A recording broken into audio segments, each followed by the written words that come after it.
And now, Pastor Comparet.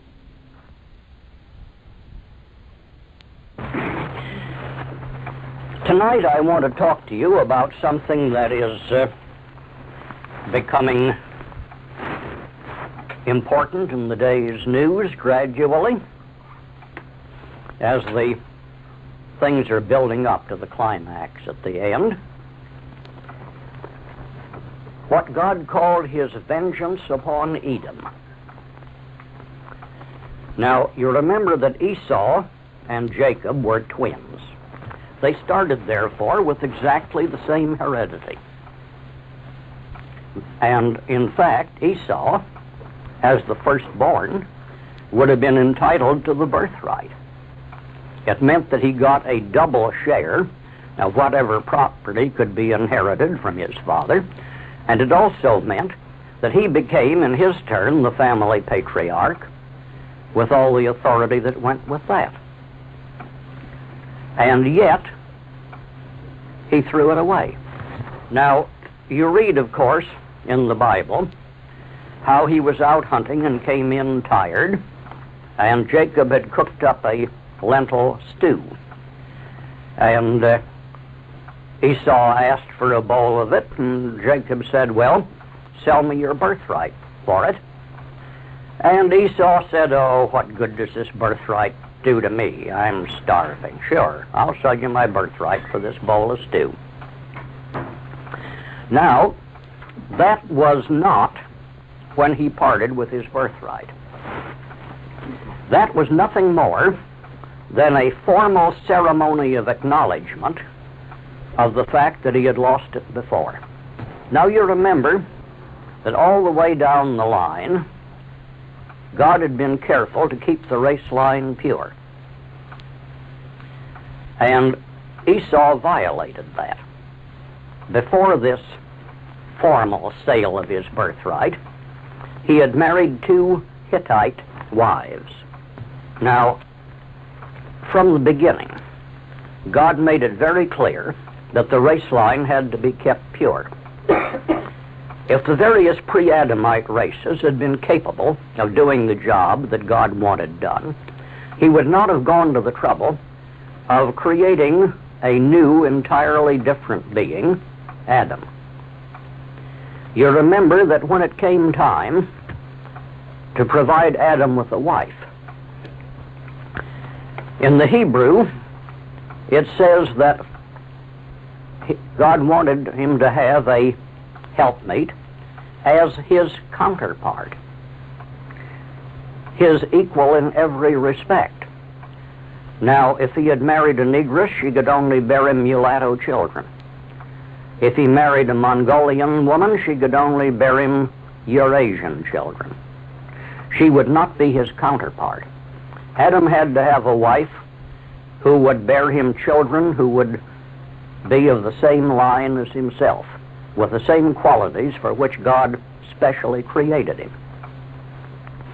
And all the way down, God had insisted on preserving the purity of the race line. Now, in the case of Noah, out of the 27,000 odd times that your King James Version garbles up and botches things, it does when it talks about Noah as being perfect in his generations, which is a meaningless term. What it says in the Hebrew is that he was perfect in his ancestry or descent, not mongrelized. The people around him, the others who were of Adamite blood originally, had mongrelized with the surrounding races. They had destroyed the possibility that they could do God's work, and yet they were becoming numerous enough that this mongrelized group could become a menace. So God disposed of them with the flood. Now, all this had been taught generation after generation, and yet when it came down to Esau, he married 2 Hittite wives. Now, all the ancient monuments that show pictures of Hittites, including the carvings on the walls of some of the old Hittite palaces that have been excavated, So it's not their enemy's caricature of them, it's their own picture of themselves, show them as typical hook-nosed Jews. And Esau married two of those. His descendants could only be mongrels. There was when he forfeited the birthright. He could not become the patriarch to carry on the line. So, the Bible tells you that from the time he sold his birthright, which he'd already forfeited. You know, today when somebody sells something he doesn't own, we call that obtaining money under false pretenses, and we put him in jail for it. Well, actually, that's what Esau did. He no longer had anything to sell. From that time on, his name was called Edom, meaning red. See Genesis 25, verses 30 to 34. Actually, the conflict really started even before their birth. In Genesis 25, verses 22 and 23, we read that while these twins were still in their mother's womb, they fought and scuffled together. And their mother, wondering what this could be, in prayer asked God to give her the explanation. And she was told, 2 nations are in thy womb. That they would have very different destinies. Now you remember also, of course, that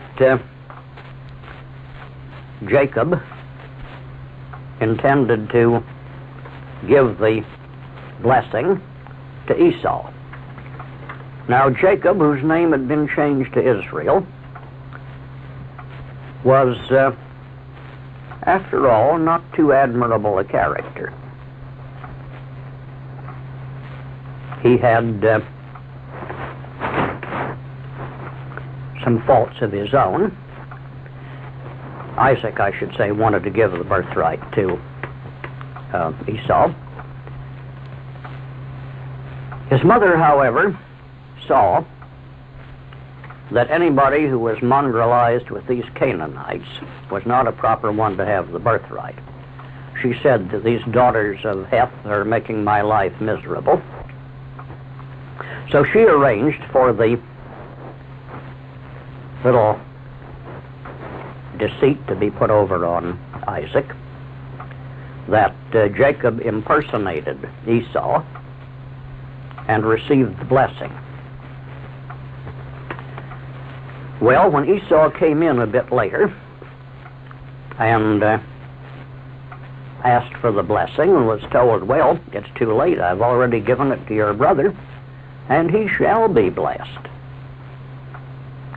Now there was a recognition that that blessing couldn't be taken from him.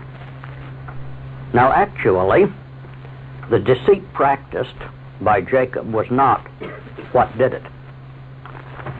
While these twins were still in their mother's womb, and as I say, she asked God what the explanation was of their scuffling and struggling together, God said, 2 nations are in thy womb, and the elder shall serve the younger. Now Esau, the firstborn, the elder, was nevertheless, by orders of God himself, to be assigned an inferior place. Not that this was arbitrary favoritism. God was able to see the character that they both had. Now, as I say, Jacob had his faults, but he did at least preserve the pure race line. Esau would have thrown it all away. Esau was nevertheless given a blessing. He was told, thy dwelling shall be the fatness of the earth, and by thy sword shalt thou live. That's Genesis 27, verses 39 to 40. And back in the ancient times, the Edomites, the descendants of Esau, were indeed a warlike people. Unlike their descendants of recent times, they did their own fighting instead of involving the Christian peoples in wars to do the fighting for them. Well, during the latter years of Isaac's life, while Jacob was away with Laban, you remember how he went to Laban to get a wife, a daughter of Laban, and had to work so many years for his wives there. Esau moved out of the promised land, Palestine. He moved down to Mount Seir. That word Seir means rugged. And if you've ever seen any pictures of that range, you'll understand why they called it rugged. The Jordan Valley is a deep, narrow trench, only a very few miles wide. Opposite Jerusalem, where the Dead Sea is, it has gotten down so low that the surface of the Dead Sea is 1,340 feet below sea level. Now, it's running down, of course, from where the Jordan River starts, up in the north, up in the Lebanese mountains, and it has to rise again from there south to get above sea level. Otherwise, the Red Sea would flow into it. So the continuation of the Jordan Valley, called the Wadi Araba, goes on down to the Gulf of Aqaba, but of course it rises to points above sea level. Now, the mountains constituting the easterly side of the Wadi Araba, in other words, southeast of the Dead Sea, that's Mount Seir. Sometime in ages past, a terrific earthquake just cracked that mountain. About the center of it, running lengthwise of it, there's an oval valley, which from pictures of it I should judge would be about a mile wide and a mile and a half or a mile and 3/4 long, running lengthwise of it. And the way the range was cracked, it leads from the outside running into this interior valley a narrow crevice where it's just simply been broken apart like that. The walls are sheer cliffs rising from 400 to 600 feet high, and there are a couple of places where it widens out to perhaps 15 or 20 feet. But there are many places where a man could stand in the middle and touch the two walls with his outstretched arms. So it makes a natural fortress of this. An army of 1,000,000 men could only come one man at a time. So that the forces guarding this had a marvelous fortress. If the enemy were to undertake to climb over and get down into the valley other ways, that was a terrific job. And for many centuries, nobody succeeded in doing it. So, in this crevice in the little narrow valley lies the ancient city of Petra. You have heard something about it. You may have seen pictures of it in National Geographic. Now, there's a strange thing about it. This crack that goes from the outside into the center of the mountain range is like the stem of a capital T. There's another crack forming the crossbar of the T, running a little way to one side, and the other running through the center of the mountain, parallel to the mountain, into this open valley of Petra. Now, there is only one building that we have any trace of that was built in this valley of Petra the way other people built buildings out in the open. And that was built, I think the 1st or 2nd century A.D. A king of Petra down there had married an Egyptian princess, and he built this as a palace for her, and there's some ruins of it still standing. Now, the rest of these buildings were carved into these sheer cliffs. They're magnificently beautiful. Naturally, there were no back or side windows, so aside from mere storage closets, they're one room deep only, and the most magnificently beautiful architecture on the outside. With one exception, they are 2 stories tall. And the peculiar thing is that those 2 stories range from 110 to 140 feet high. The old height limit buildings in Los Angeles were 130 feet. Now, the average doorway in Petra, from the floor to the lintel across the top, is 30 feet high. We know how they made the doors in those days, and in fact, there's still traces of it in the stone. At the hinge end of the door, it wasn't hung on ball-bearing hinges like we have today, but there was a vertical post, slightly longer than the door, the ends of which were rounded, sheathed with bronze, and then in the stone there was a cup-shaped depression, also sheathed with bronze, and those made the 2 pivot points on which the door could swing. It would be impossible for any man living today to have strength enough to open or close one of those doors. Neither would he need one 30 feet high. Now, there's one type of archaeologist, you know, who views everything as a tomb, and according to them, nobody lived in Petra but the dead. All these buildings are classified as tombs. The architecture in itself is a complete refutation of any such idea. I said there was one exception to this 2-story thing. There is one building in the opening this valley. Everywhere along this entrance crevice, of course, they had the vertical cliffs already to carve their buildings into it. When they got into the wider valley, the sides sloped down into it. So they would cut these back until they had left a vertical cliff of the height they wanted. And there was one building where the vertical cliff extended high enough for 2 stories, and they built a little false front wall sticking up in the air above that to give it the appearance of 3 stories. But it was not a true 3-story building. Now, how come all these huge buildings?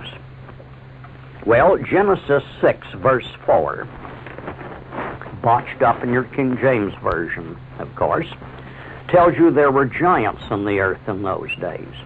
However, in the Hebrew, it says there were the Nephilim in the earth in those days. And also after that, when the sons of God came in unto the daughters of men, and they bore children to them, the same became mighty men, which were of old, the men of renown. Now that Hebrew word Nephilim means the fallen ones. And you remember from the beginning, the rebel angels who followed Satan and were cast out of heaven to the earth have always been called the fallen angels, and that's the only people to whom this term, the fallen ones, has ever been applied. Now, their descendants were, for a time, giants indeed. This infusion of angelic blood was sufficient to produce these giants. Now, any animal breeder, whether he's breeding goldfish or dogs or what, can tell you that the hardest job he has is to prevent any pure breed that he has from going back to the original strain, the average that we call normal. Your dogs, of course, started with jackals and that sort of thing, or the Australian wild dog, the dingo. And if you don't keep your breeds pure by weeding out those that tend to breed back to that original type, you will get back to what we started with centuries ago before breeders patiently produced the kind they wanted. The same is true of goldfish. They're a carp whose natural color is a slate gray. And unless you keep eliminating from your goldfish tank any that show some mottlings of slate gray, you aren't going to have any goldfish after a generation or two, because they will have bred back to what they started to. So, Over a period of many years, these giants apparently bred back to a more or less normal human size. There are in Africa today certain tribes whose average height is over 7 feet. So, they could be fairly big, but not entirely out of the normal human type. So, of these descendants of these fallen angels, there were the Anakim, the children of Anak, son of Arba, a descendant of Heth. They lived in Palestine. You remember when the children of Israel on the Exodus were ready to enter the Promised Land, and they sent some spies in to see what it was like. And they came back terrified. They said, "And there we saw the giants, the sons of Anak, which come of the giants. And we were in our sight as grasshoppers, and so we were in their sight." So even in 1486 BC, you had some of them living in Palestine. Then you had the Emim, the terrible ones, who lived east of the Dead Sea, over in the territory of Ammon. It's east and north of the Dead Sea. Genesis 14, verse 5, and Deuteronomy 2, verses 10 and 11.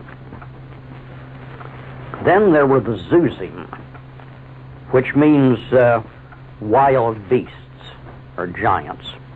They lived northeast of the Dead Sea, in the land of Ammon. That's Genesis 14, verse 5. Now, south of that, east of the Dead Sea, and there were some of them in Palestine too, were the Amorites. And they again were a rather gigantic people. Deuteronomy 1, verse 44, speaks of this, and Amos 2, verse 9, mentions the Amorite, whose height was like the height of the cedars, which is no doubt an exaggeration, but they were impressively big people. Then, near Jerusalem, as well as across the Jordan to the east, were the Rephaim. Your Bible spells it R-E-P-H-A-I-M, but the Hebrew is Rephaim. Now, the basic word implies enormous strength, but there is also something about it that has caused it to be translated in places as ghosts or dead things. Then, in Mount Seir, were the Horim, the cave dwellers. They were the ones who would cut these gigantic buildings into the sides of the cliff. They were related to the Rephaim and the Emim. Now, these Horites were the descendants of one called Seir. Now, into this area moved Esau with his 2 Canaanite wives. Now, already, his children, the first descendants, were mongrels, half Canaanite. And whom could his children marry?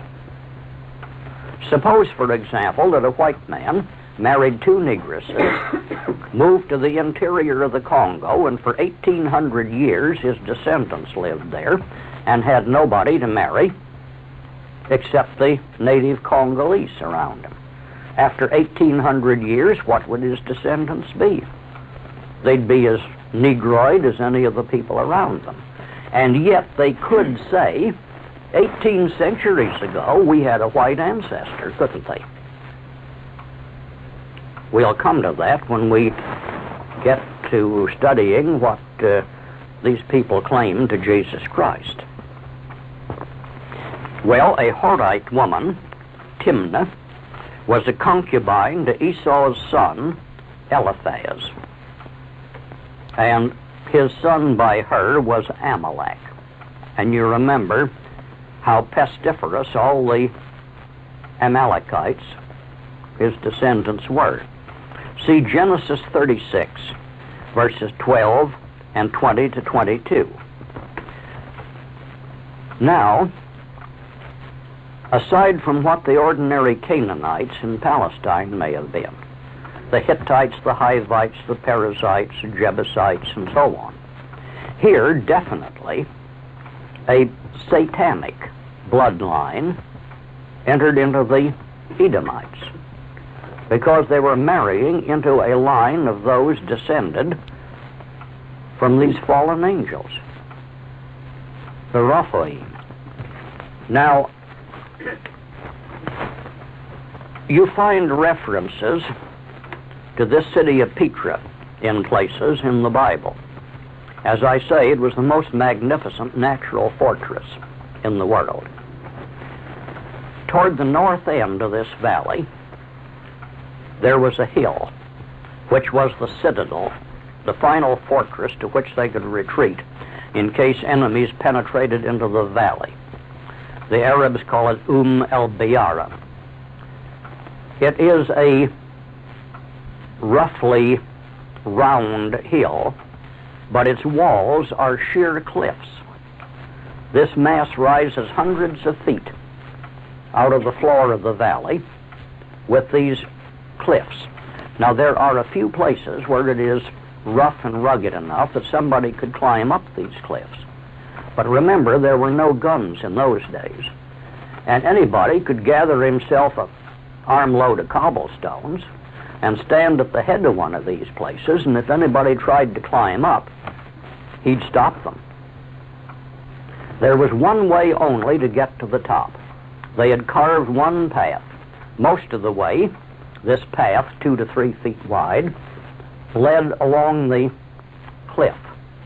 In other words, you had on the one side a sheer wall rising above you, and on the other side, hundreds of feet of sheer drop-off. One man could stand there and guard it.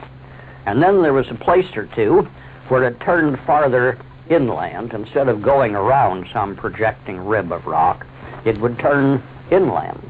And there it had been cut through the stone, so you had perhaps a 24 to 30-inch wide passage where, again, one man could guard it.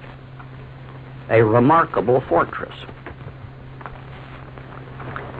Well, the Edomites in here, after all, Esau had been told that you will live by your sword, and they were pretty chesty about it. Now, it was a natural crossroad of caravan routes. So they, you know, like the mafia, for so much they'll grant protection to a merchant, protection from themselves. And that's what they did there. Every caravan passing by had to pay tribute to them, or else they took the whole thing. And who can stop us in this natural fortress of ours? So Numbers 24, verse 21 speaks of them. Strong is thy dwelling place, and thou puttest thy nest in a rock. Psalm 60, verse 9, and Psalm 108, verse 10, both refer to the same thing. Who will bring me into the strong city? Who will lead me into Edom? But Jeremiah 49, verses 16 to 17, tells how God was beginning to get impatient with this thing. Thy terribleness hath deceived thee, and the pride of thine heart, O thou that dwellest in the clefts of the rock, that holdest the height of the hill. Though thou shouldst make thy nest as high as the eagle, I will bring thee down from thence, saith Yahweh. Also, Edom shall be a desolation. Well, you remember, of course, how Esau hated his brother Israel. Esau was unwilling to accept the responsibilities of the birthright, but he wanted the benefit of it. And when he lost the benefit, there was bitter hatred there. He planned to kill his brother Jacob. That's why he was sent away to Laban to live and get a wife there. So, in the later period here, when the Israelites were coming out of Egypt in the Exodus, you had Esau's original hatred of Israel, and now multiplied by the satanic hatred of Israel. And there was never any relenting in that. Numbers 20, verses 14 to 21 tells how the natural way into the promised land would have taken them up this Wadi Araba through the territory ruled by the Edomites. Not into their fortress valley, but in the territory outside, which they ruled and levied on every passing caravan. And the Israelites asked permission, this is under Moses, asked permission to peaceably pass through. They said, we won't let our cattle eat in your fields, your pastures. We'll stay right on the highway. We just ask permission to go through. And they were refused with threats of war. In fact, the Amalekites came out and attacked Israel without cause.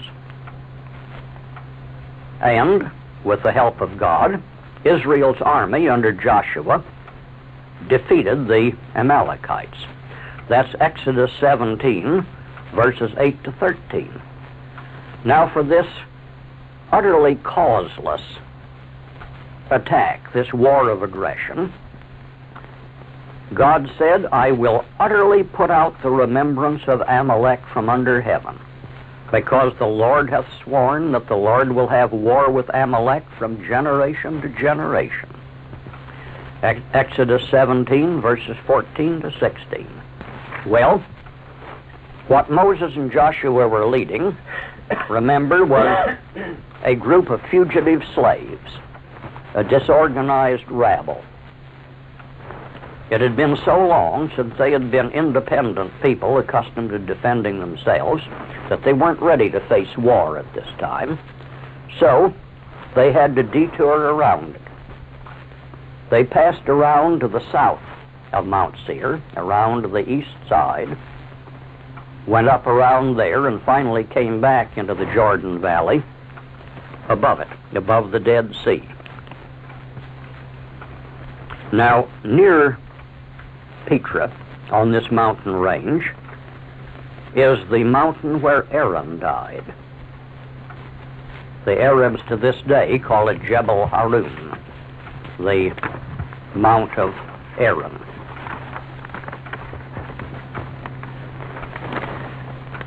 So, the people of Israel finally got into their promised land.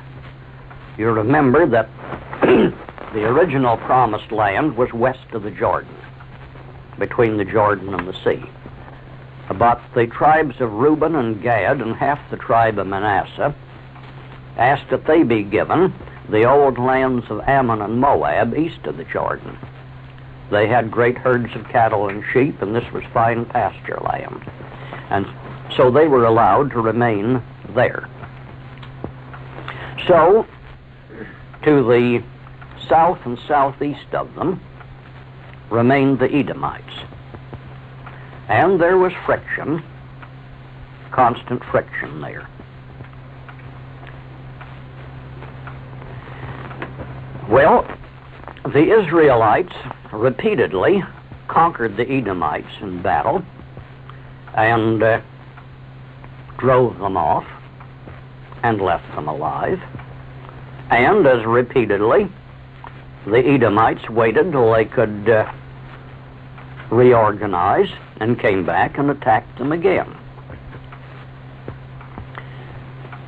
Now, you remember the first king of Israel was Saul.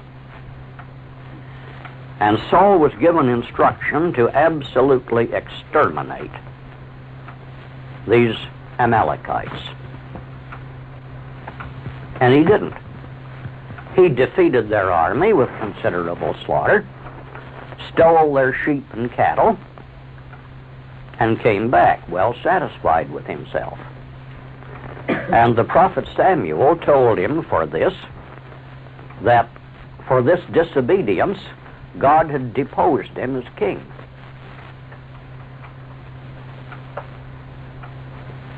This was the first test that Saul was put to.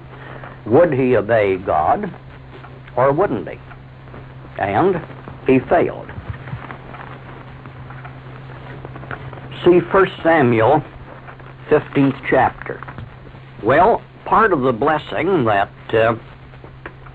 Isaac had given to Esau, by thy sword shalt thou live, and shalt serve thy brother. And it shall come to pass, when thou shalt have the dominion, that thou shalt break his yoke from off thy neck. So you have this seesaw period here of the Edomites attacking, being defeated, reduced to paying tribute for a bit, and then rebelling and regaining their independence. Now, even David did no better than Saul.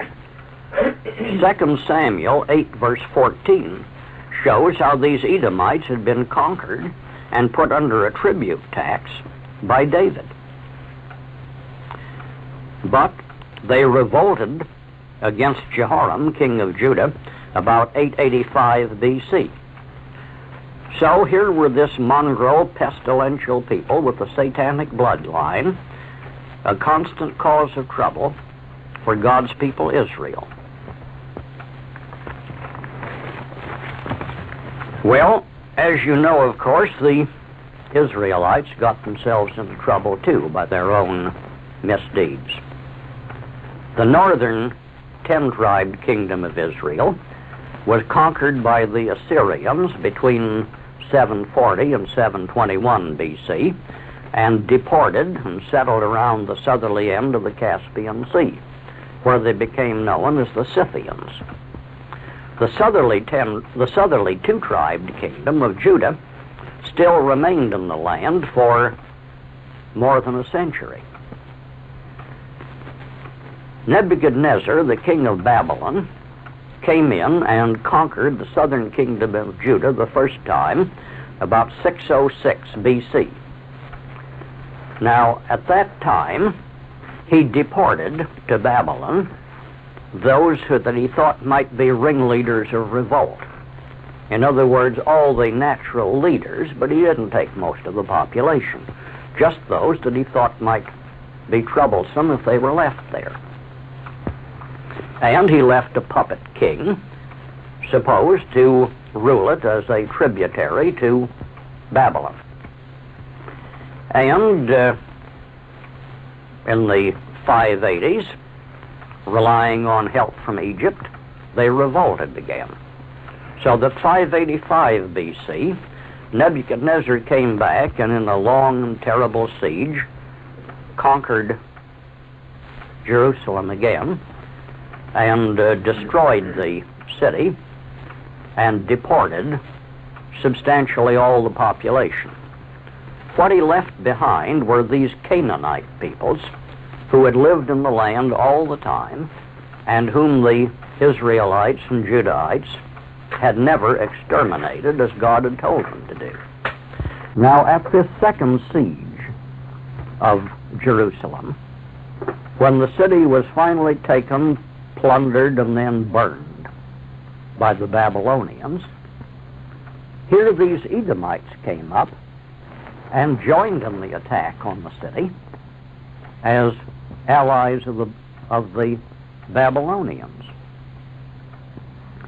So they helped to loot the city, and any fugitives that succeeded in escaping from the city, these Edomites captured and turned over to the Babylonians. Psalm 137, verse 7, says, "Remember, O Lord, the children of Edom in the day of Jerusalem, who said, raise it." That's the word R-A-Z-E, meaning to tear down level with the ground, not R-A-I-S-E. Who said, raise it, even to the foundation thereof. Ezekiel 35, verses 3 to 6.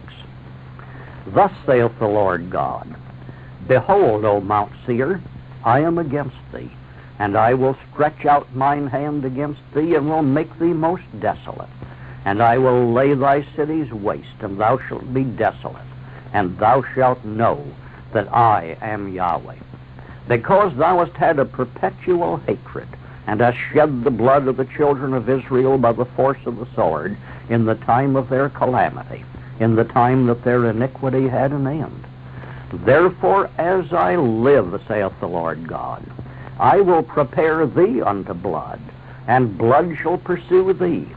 Since thou hast not hated blood, even blood shall pursue thee. Well, Joel 3, verse 19. Edom shall be a desolate wilderness for their violence against the children of Judah, because they have shed innocent blood in the land. And Amos 1, verse 11. Thus saith Yahweh, For 3 transgressions of Edom, and for 4, I will not turn away the punishment thereof, because he did pursue his brother with the sword, and did cast off all pity, and his anger did tear perpetually, and he kept his wrath forever. Now the whole book of Obadiah, one little short book in the Bible, deals exclusively with God's intense anger against the Edomites for what they had done here. Obadiah 3 to 18. The pride of thine heart hath deceived thee, thou that dwellest in the clefts of the rock, whose habitation is high, who saith in his heart, Who shall bring me down to the ground? Though thou exalt thyself as the eagle, and thou set thy nest among the stars, thence will I bring thee down, saith Yahweh. Shall I not in that day, saith Yahweh, even destroy the wise men out of Edom, and understanding out of the mount of Esau? And thy mighty men, O Teman, that was one of their cities, thy mighty men, O Teman, shall be dismayed, to the end that every one of the mount of Esau may be cut off by slaughter. For thy violence against thy brother Jacob, shame shall cover thee, and thou shalt be cut off forever. In the day that thou stoodest on the other side, in the day that the strangers carried away captive his horses, and foreigners entered into his gates and cast lots upon Jerusalem, even thou wast as one of them. But thou shouldst not have looked on the day of thy brother, in the day that he became a stranger, neither shouldst thou have rejoiced over the children of Judah in the day of their destruction, neither shouldst thou have spoken proudly in the day of their distress. Thou shouldst not have entered into the gate of my people in the day of their calamity. Yea, thou shouldst not have looked on their affliction in the day of their calamity, nor laid hands on their substance in the day of their calamity. Neither shouldst thou have stood in the crossway to cut off those of his that did escape. Neither shouldst thou have delivered up those of his that did remain in the day of distress. For the day of Yahweh is near upon all the heathen. As thou hast done, it shall be done unto thee. Thy reward shall return upon thine own head. And the house of Jacob shall be a fire, and the house of Joseph a flame, and the house of Esau for stubble. And they shall kindle in them and devour them. And there shall not be any remaining of the house of Esau, for Yahweh hath spoken it. During the Babylonian captivity, the territory of the southern kingdom of Judah was left substantially empty. Now, during this period of time, an Arab people, the Nabateans, moved in, coming in from east of Mount Seir, a heavy invasion that finally captured even the city of Petra and the whole of Mount Seir, and drove the Edomites out westward. Now, they couldn't go southwest. They'd be getting into northern Egyptian territory. So, where they went, they occupied the southerly half of what had been originally the kingdom of Judah. Funk and Wagnall's New Standard Bible Dictionary, pages 198 and 199, give the whole story there very briefly. Now, after the Babylonian captivity, as the books of Ezra and Nehemiah show, 42,600 people came back from Babylon. But it lists them, and some 8,300 were not from any of the tribes. They were mongrelized and Babylonian hangers-on and so on. So there were approximately 34,000 Judahites and Benjamites came back. Now, the original territory of the whole 12 tribes, if you set it down in Southern California, it would extend from the Mexican border to the southerly part of Los Angeles, and wouldn't have a width exceeding, say, 40 miles from the coast inland in any place. Only the southerly third of that had been the kingdom of Judah. And now, the southerly half of that was in the hands of the Edomites. So the people returning didn't have very much territory to go into. And remember that this was still occupied by the various Canaanite peoples, the Hittites, Hivites, Perizzites, Jebusites, and so on, who had never been taken out of it during the Babylonian captivity.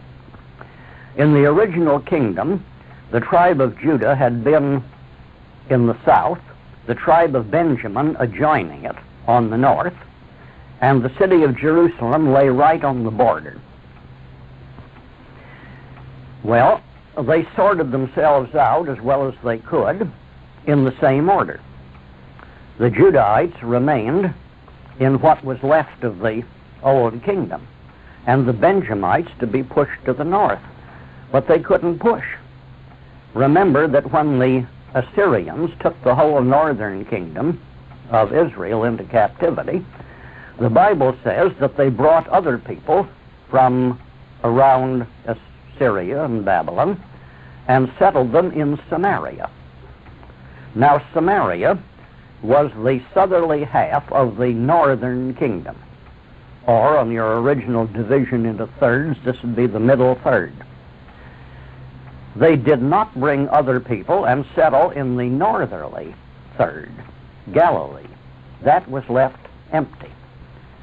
So, when the people of Benjamin had to move north, they couldn't move right into Samaria. That was thoroughly settled. They had to leapfrog over into this vacant territory of Galilee in the north. So the people of Galilee were Benjamites, one of the actual tribes of Israel, and you will remember that Jesus Christ made nearly all his converts in Galilee, the great majority of them. Well, after the people came back from Babylon and settled in Judea, you remember that they were always a subject people. First, they were ruled by the Medo-Persian Empire. And then when Alexander the Great swept that away, on his death, his empire broke up into 4 parts, 1/4 of which, Syria, included Palestine. It was ruled by one of Alexander's generals. Well, he, of course, was educated in the Greek civilization, the Greek language, the Greek culture. And he wanted to make his kingdom thoroughly Greek. So he tried to force upon the people of Palestine Greek language, Greek customs, Greek paganism. Now, these people remembered that they'd gone into captivity to Babylon because they'd allowed paganism to develop in their land, and they weren't about to have any now. And there was a long period, ran through some generations, of the most bitter warfare. You'll read it all set out in 1st and 2nd Maccabees in the Apocrypha. So they were resisting, and the troops of the king of Syria were, of course, trying to conquer them and force paganism on them. Well, under Judas Maccabeus, the people of Judea finally won their independence in 142 BC. Now, a nephew of Judas Maccabeus, succeeding him on the throne, got tired of the constant raids of the Edomites on his southerly border.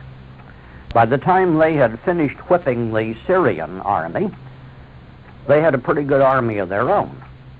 They were well trained. So he went down into the Edomite territory, the southerly portion of the old kingdom of Judah, and he conquered them. Now you remember Saul was deposed as king because he didn't exterminate them. John Hyrcanus did the same thing. After conquering them, he offered them the choice. If they were pagans up to this time, if they would adopt the religion of Judaism, which was Talmudic Judaism brought back from Babylon, if they would adopt the religion of Judaism, they would be given full citizenship in the kingdom. If they didn't care for that, why, of course, they could have their throats cut. Well, you make converts of a sort that way. So, the Edomites became converted to Talmudic Judaism, and as a rapacious, evil, pagan people, they could adopt Judaism very readily, and they became a portion of this kingdom of Judah. You'll find this set out in considerable detail in Josephus' history, Antiquities of the Jews, Book 13, Chapter 9. Now, all this time, some of these Edomites were drifting north, wanting to settle around the capital city of Jerusalem. But about 40 BC, Herod, the first Herod, Herod the Great, a very able, very ruthless, unscrupulous scoundrel, was an Edomite chieftain. Now, Mark Antony was in Egypt at that time with Roman legions. And you remember that after the death of Caesar, there was quite a struggle for power. Pompey was trying to get power, and Mark Antony was fighting against Pompey. So Herod raised some troops and went to the assistance of Mark Antony. And between that and a liberal bribe paid to Mark Antony, he got the use of a couple of Roman legions loaned to him for the purpose of conquering Judea and making himself king. So, in 40 BC, he did conquer Judea. Now, the Romans didn't immediately grant him the title and authority of king, but after a trial period of 3 years, in 37 BC, why, he was confirmed as king of Judea. Now, this is the same Herod who tried to murder Jesus Christ when he had all the little children in Bethlehem killed. Well, he had taken over the entire government of Palestine. Now, it was a tributary kingdom to Rome. They were compelled to follow the lead of Rome in foreign policy. But local self-government was complete. So Herod took over the entire military, civil, and religious government. He murdered the last high priest, who was a descendant of Aaron. You remember the high priesthood was hereditary for life, and only the descendants of Aaron could hold it. So Herod I murdered the last high priest who could claim Aaronic lineage, and then he filled the office with a succession of scoundrels from his own retinue. One of them, I believe, was only high priest for 3 months before he was deposed and replaced by someone else. And he reduced it to, well, in substance, what you had in Christ's time: total corruption. Remember now, these Edomites were the people who had the satanic bloodline. See Josephus, Antiquities of the Jews, books 14 to 18. Well, in the year 4 BC, Herod the First died. By his will, he left the kingdom of Judea to his son, Herod Archelaus. But the Romans were too wise to confirm him as king. They gave him a trial period as governor with the title of Ethnarch. And from 4 BC to 6 AD, the people suffered probably as bad misrule as any people ever had. Now remember, they could recall several centuries after coming back from the Babylonian captivity when they had been ruled by foreign conquerors. And they were very bitter about it, and they wanted their independence. But it reached the point where they sent a deputation to Rome complaining of the misrule of Herod Archelaus and saying, take this man out and send a Roman to govern us. And that had to be pretty bad before they wanted to be governed by a Roman. Well, the Romans tried Herod Archelaus, convicted him, removed him as governor, and banished him. And from then on, there was a succession of Roman governors called procurators from 6 AD on. Pontius Pilate was number 6 in that succession of Roman governors. Well, here you had the kingdom of Judah occupied now by these satanic Edomites. And it was in that kingdom that Jesus Christ was born.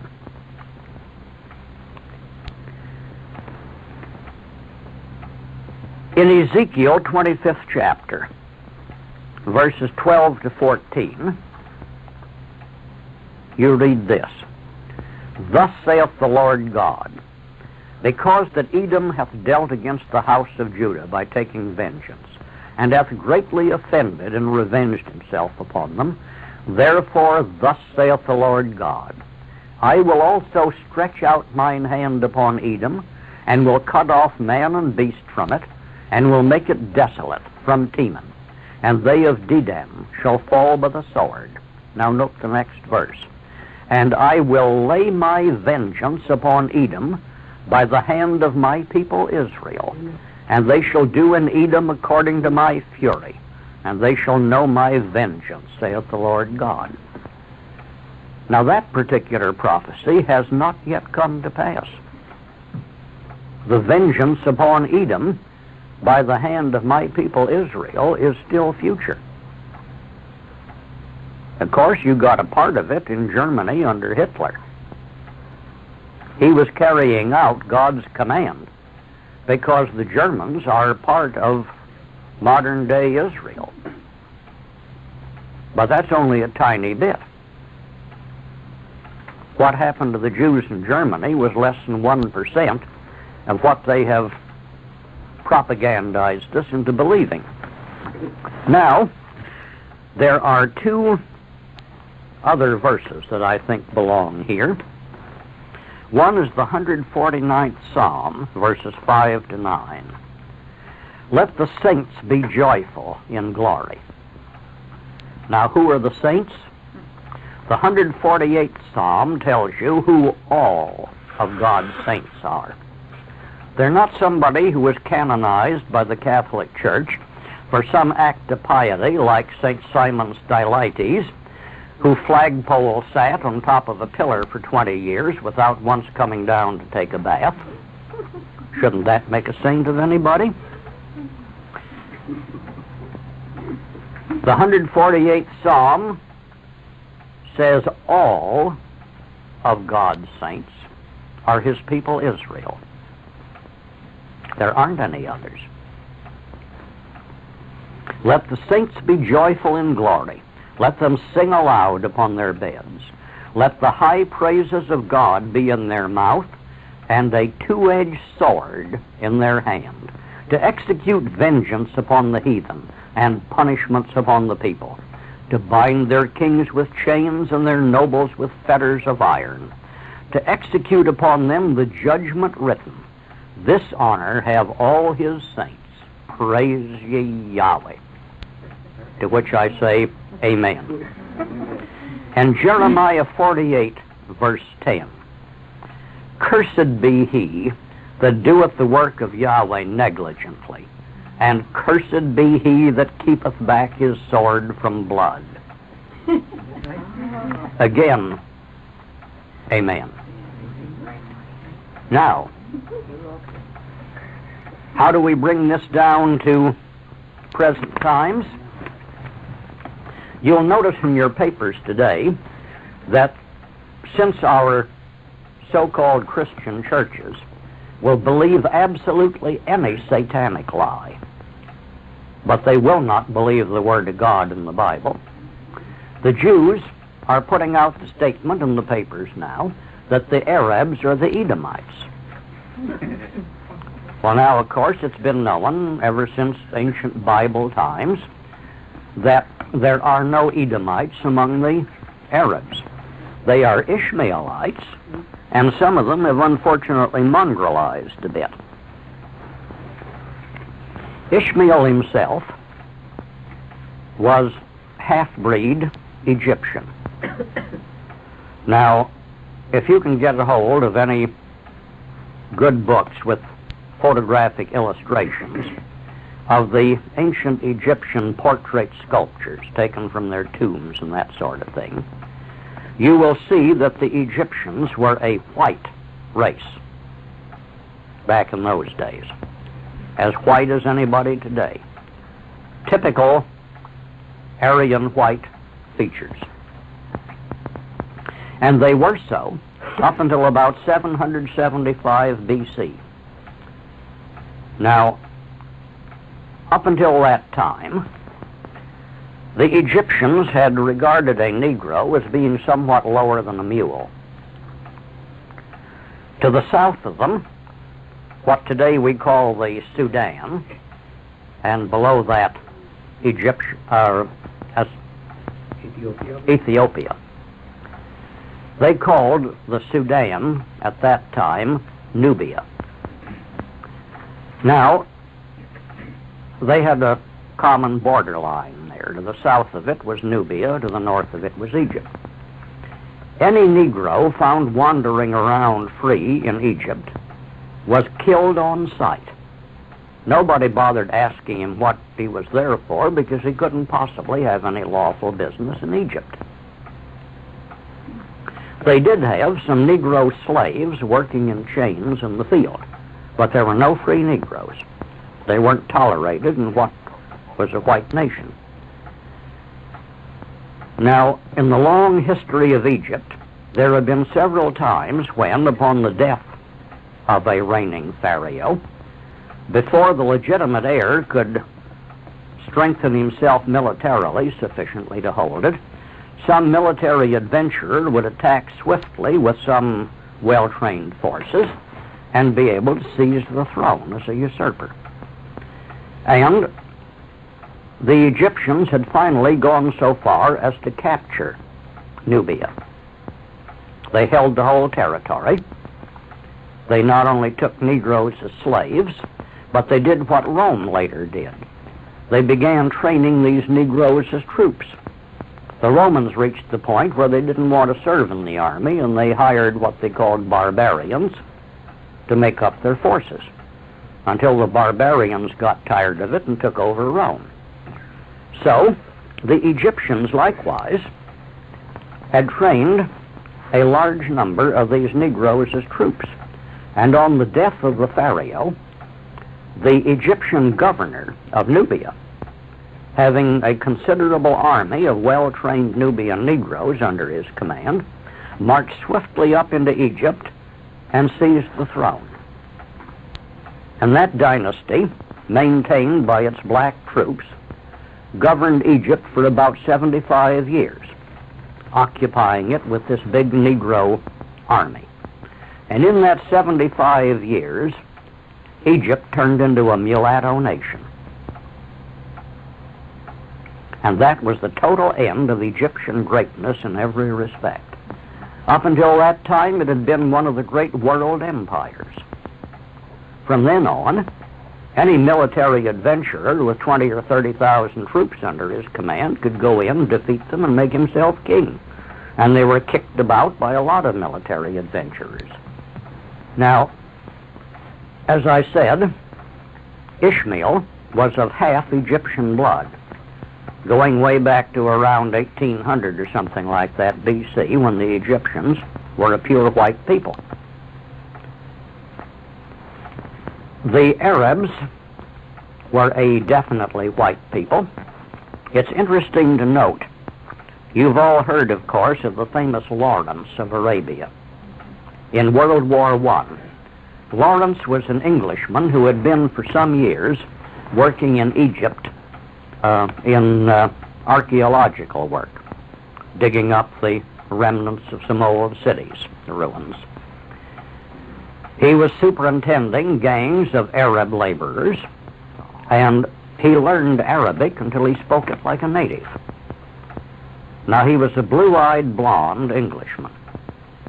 When the war broke out, of course, Turkey was threatening to close the Suez Canal and shut off all commerce through the Mediterranean and out through the Red Sea to India and Australia. And Britain couldn't face the danger of that. The Arabs had been badly mistreated by the Turks. So it was easy to rouse the Arabs to revolt against the Turks. And Lawrence, whom they liked, was made their leader. Now, he led them in many raids against the Turks, doing terrific damage, blowing up their railroads and catching Turkish forces here and there and annihilating them. And so the Turks put a price on his head, about $50,000, as I remember it, for Lawrence, dead or alive. Now, he was captured by the Turks. He was wearing, of course, Arab costume. He was captured, and he was a prisoner of the Turks for 3 days before he escaped. Now, he spoke Arabic, and the Turks didn't see anything so odd in a blue-eyed blonde Arab as to suspect that this was somebody who wasn't what he appeared to be. Now, some of the Arabs today are swarthy because there has been some mongrelization. But basically, the Arabs are not Israelite, half-breed, but never were they Edomites. Now, who are the Edomites upon whom God says he's going to lay his vengeance? Well, if you will look up the article Edom in the Jewish Encyclopedia, Volume 5, page 41, you will find that the last sentence in the article Edom in the Jewish Encyclopedia says this: the Edomites are found today in modern Jewry. So the Jews know perfectly well that they themselves are the Edomites. They know perfectly well that they are enemies of God. They know perfectly well that God has said he's going to have his vengeance on them. And they are still fooling us, the real Israelites, into doing Satan's work for them so they don't have to do it personally. Our government has promised the Jews that we will send American troops to fight the Arabs for them, if necessary. Every candidate for president in the next election has already given his promise to the Jews of American military assistance against the Arabs. Wallace included? Wallace included? Oh, probably not Wallace. I will have to make a correction there, although Wallace is now surrounded by Jewish advisors like the others. He may or may not have made that agreement. He'd just about have to get Jewish financial support. Some of you perhaps saw the article that appeared recently pointing out that every liberal member of Congress, with the one exception of Edward Kennedy, in his filed report of the financial contributions to his campaign funds, the last campaign, more than half of the campaign funds in every case came from Jewish contributors. Now, in the case of Kennedy, I don't know if he did anything so desperate for a Kennedy as to pay some of his own campaign expenses. But if he did, it came from a Jewish source. About a year ago, it was revealed, I forget where I saw it, I rather think it was probably in the Thunderbolt, or it could have been in Common Sense. It mentioned one of the radio news commentators, and it gave his name, which I've forgotten. He had a news commentary on one of the three big radio networks, and had for some time.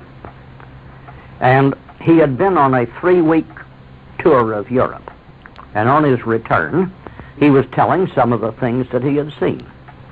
And he mentioned that he had spent 2 or 3 days in Ireland, and he had met a number of the relatives of the Kennedys over there, and they, or at least some of them, were Jewish.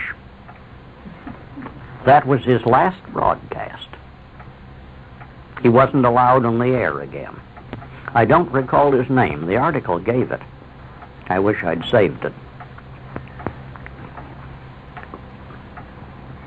Well, so far, this nominally Christian nation,